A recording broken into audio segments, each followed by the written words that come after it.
கர்த்தருடைய பெரிதான கிருபையினால நாம் ரட்சிக்கப்பட்டு விட்டோம்.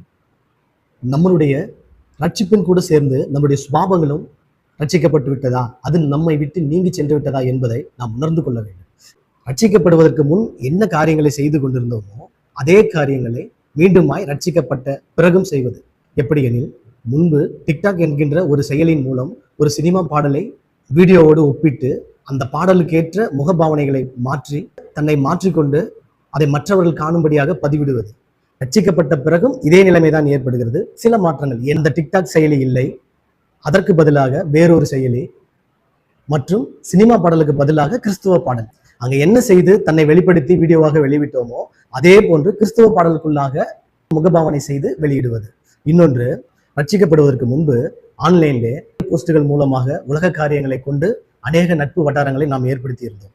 இன்று அது அப்படியே மாறி இருக்கிறது. எப்படி என்றால், ரட்சிக்கப்பட்ட பின்பு கிறிஸ்துவனுடைய வசனத்தை ஆன்லைனிலே பதிவிடுவது என்று பதிவிடுவது, அதன் மூலமாக கிடைக்கின்ற நட்பு வட்டாரங்களை வைத்து இரவு வேளையிலே நேரம் கடந்து ஆன்லைனிலே சேட் செய்வது, அது திருமணமானவர்கள் திருமணமாகாதவருடன் பேசுவது, இது போன்ற காரியங்களிலே பலவிதமான சாட்களை செய்து மணிக்கணக்கில் அதில் நேரத்தை செலவிடுவது.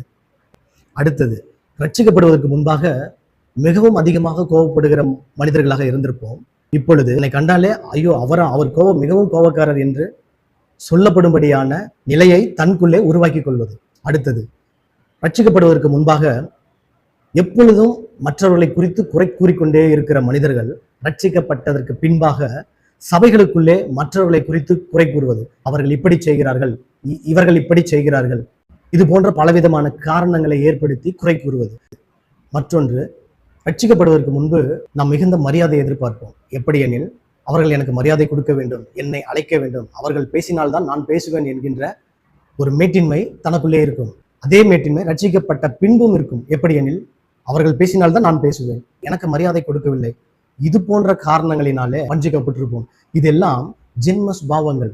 நாம் ரட்சிக்கப்பட்டிருக்கிறோம் என்று நாம் நினைக்கிறோமே தவிர, ஆனால் முழுவதுமாக நம்முடைய சுபாவங்கள் மாறாததாக இருக்கிறது.